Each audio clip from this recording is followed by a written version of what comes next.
ওই মাওলানা সাহেবের কোমরে দড়ি বেঁধে তাকে কোটে তুলছে। আরে মাওলানা সাহেবের অপরাধটা কি? মুফতি সাহেবের অপরাধটা কি? মমতা ব্যানার্জির দেয়া ২৫০০ টাকা গ্রহণ করেনি, মমতা ব্যানার্জির দেয়া মিথ্যা প্রতিশ্রুতি গ্রহণ করেনি, মমতা ব্যানার্জির দেওয়া ওই জগন্নাথ ধামের প্রসাদ গ্রহণ করেনি। সেই জন্য ওই মাওলানাটাকে কোমরে দড়ি বেঁধে আজকে তুললে কোটে। আপনারা বোঝার চেষ্টা করুন, আপনার মুসলিম সমাজে, আপনার হিন্দু সমাজে কোন পুরোহিতের সাথে, কোন মাওলানার সাথে এত বড় করার সাহস মমতা ব্যানার্জি কি করে দেখাচ্ছে? প্রশ্ন করতে হলে তাহলে উত্তর দিতে পারে তৃণমূলের নেতারা। এখন তো পুলিশ নির্বাচন কমিশনের আন্ডারে আছে, তাদেরকে বলবো ওই বুদ্ধ ওই কথা আমাকে শিখাতে যেও না। আমি রাষ্ট্রবিজ্ঞানের ছাত্র না হলেও আমি জানি কার আন্ডারে কখন থাকে আর কে কার জুতো চেটে চলে কোন পুলিশ, সেটা আমি ভালো করে জানি। শুনেন, আপনাদের বলে রাখি, খাতাই কলমে নির্বাচন কমিশনের আন্ডারে থাকলেও প্রত্যেকটা থানার ওসিআইসি আমার সাথে যদি চ্যালেঞ্জ করেন 90% ওসিআইসি সেই পুরাতন দলে যারা আছে, সরকার চালাচ্ছে, তাদের গুলামুখি করছে, একথা বলে যাচ্ছি। কিন্তু আপনাদের জানতে হবে, ভাবতে হবে, এই মাওলানা সাহেব রাতে যখন শুয়েছিল এতটুকু পর্যন্ত সময় দেয়নি। ও একটা জামা পরবে, ভেতরে একটা গেঞ্জি পরিয়ে তার কোমরে দড়ি বেঁধে তাকে ঠাকুরে তুলছে। আমি বিশ্বাস করুন, আমি আর থাকতে পারিনি যে আমাদের নেতা কি হবে, আগামী দিনে আমাদের হয়ে কথা কে বলবে। রোহিত বাবুলাকে এরাই খুন করেছে, চুনি কোটালকে এরাই খুন করেছে, আর আজকে মৌলানাটাকে ওই রকম ভাবে মুফতিটাকে তুললো। পশ্চিম বাংলার এত মুসলমানদের নেতা কোথায় গেল? তাদের মুখে কথা নেই কেন?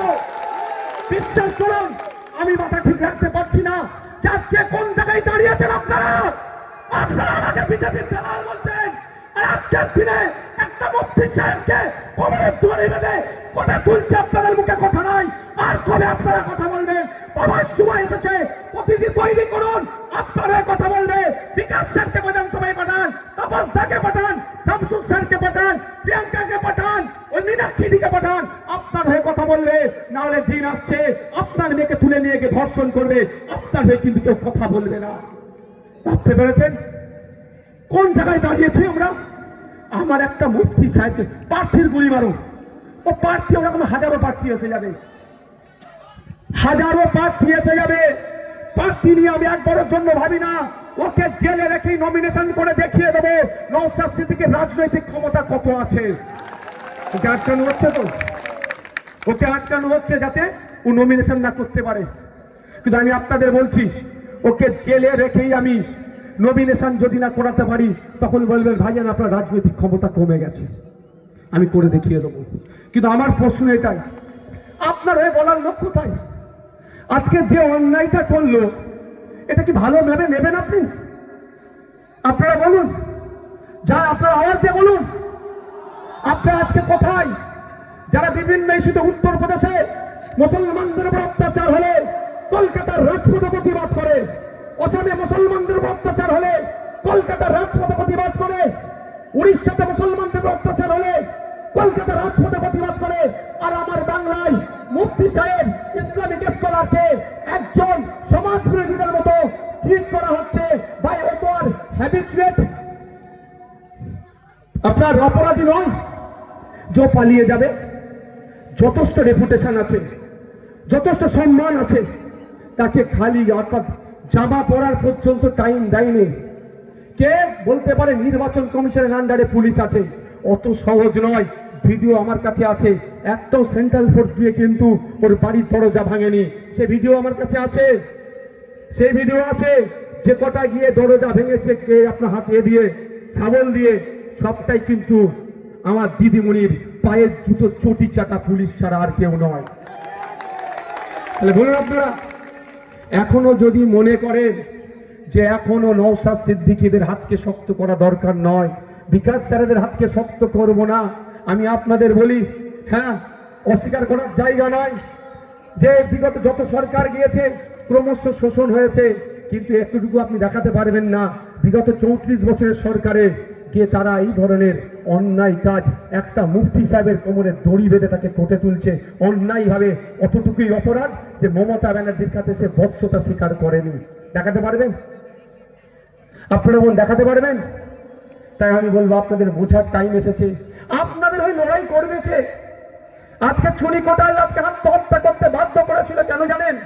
ও আদিবাসী লোদা সবর জাতির মেয়ে, লোদা সবর জাতির মেয়ে নোটিফিকেশন পাস করেছিলেন, ওটাই অপরাধ হয়ে গেছে। ওদের কাছে কাজ হচ্ছে লোধা সবর জাতি পড়াশোনা করবে না। রোহিত ভ্রমণাকে সুসাইড করতে বাধ্য করিয়েছিল কেন জানেন? রোহিত ভ্রমণা পিছিয়ে বর্গের হায়দ্রাবাদের সেন্ট্রাল ইউনিভার্সিটিতে পিছিয়ে বর্গের ছেলে পড়াশোনা করবে, ওরা সহ্য করতে পারেনি। তাই আজকের দিনে বলছি, আপনার হয়ে লড়াই করবে কে? আপনার বিপদের পাশে থাকবে কে? আপনার জন্য কথা বলবে কে? আপনার জন্য আইনি লড়াই করবে কে? আপনার জন্য আইনসভার মধ্যে কে কথা বলবে? আপনার হয়ে কে আওয়াজ তুলবে? যদি মনে করেন যে আমার হয়ে আওয়াজ তৃণমূলের তুলবে, যদি মনে করেন আপনার হয়ে আওয়াজ এই যেখানে তৃণমূলের প্রার্থী তুলবে, আপনার হয়ে আওয়াজ মমতা ব্যানার্জি তুলবে, তাহলে আজকের এই ভিডিওটা একটু চোখ খুলে দেখে নেবেন। যদি মানুষের মানুষত্ব আপনাদের থাকে, আমি আপনাদের বলছি ভিডিওটা দেখে আর মৌলানা সাহেবের পরিচয়টা দেখে, যত বড় একজন ইসলামিক স্কলার, সে যখন বক্তব্য দেয় হাজারো হাজারো লাখো লাখো মানুষ চুপচাপ তার বক্তব্য শুনে, অত বড় একটা স্কলারকে যদি এই ধরনের আচরণ এই মমতা ব্যানার্জি করে, তাহলে আপনাকে গরু ছাগলের থেকে খারাপ আচরণ করবে। একটু বোঝার চেষ্টা করুন। আমি আপনাদের বলছি সচেতন হন। এখনো বলছি পায়ের নিচে যতটুকু মাটি আছে শক্ত করুন, নাহলে এমন দিন আসবে চোখ থেকে পানি নয়, চোখ থেকে রক্ত বার হবে। আপনার পাশে দাঁড়াবার মতো কাউকে খুঁজে পাবেন না। এখনো বামপন্থীরা আছে, এখনো আইএসএফ আছে। আপনাদের জন্য রাজনৈতিক ভাবে শক্তি সঞ্চয় করতে চাইছি আমরা।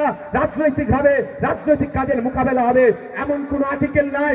বিএনএস বা বিএনএনএসএস যেটা নতুন আইন তৈরি হয়েছে, সেখানে বলা আছে সর্বোচ্চ যদি মনে হয় লোকটা পালাতে পারে বা এই ধরনের কোন কনস্পিরেন্সি করতে পারে, খুব বেশি হলে হাতে হ্যান্ডকাপ পরিয়ে নিয়ে আসতে পারে।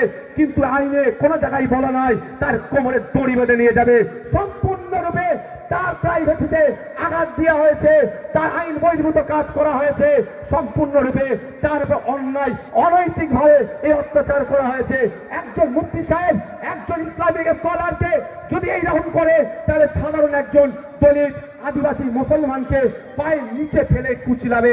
যদি এখনো মনে হয় যে মমতা ব্যানার্জি আপনাকে উদ্ধার করবে, এখনো যদি মনে হয় এই তৃণমূল আপনাকে উদ্ধার করবে, এই মামলার আইএসএফ এর প্রার্থী হিসাবে আমি বলছি না, ওটা ছেড়ে দিন। আমি আপনাকে বলি নমিনেশন করাবো, তারপরেও বলছি যদি না নমিনেশন করাতে পারি অন্য সাবস্টিটিউট প্রার্থী থাকবে। এখনো ডেট আছে, সেটা কোনো বড় কথা নয়, কিন্তু বোঝার চেষ্টা করতে হবে কার উপরে আক্রমণ চালাচ্ছে। অত বড় ওই লেভেলের মানুষের উপর যদি আক্রমণ চালায়, তাহলে আপনি আমি তো অনেক ছোট্ট মানুষ, আমাদের সাথে কি হবে? যদি ওইটা থেকে যদি না শিক্ষা নিতে পারেন, আগামী দিন কিন্তু ভয়ঙ্কর আসছে। যেই দিন বলবেন একই রাত দিনের চেয়ে অন্ধকার, একই সকাল রাতের চেয়ে অন্ধকার, তখন আপনার পাশে কাউকে পাবেন না। কারণ আইন সবার মধ্যে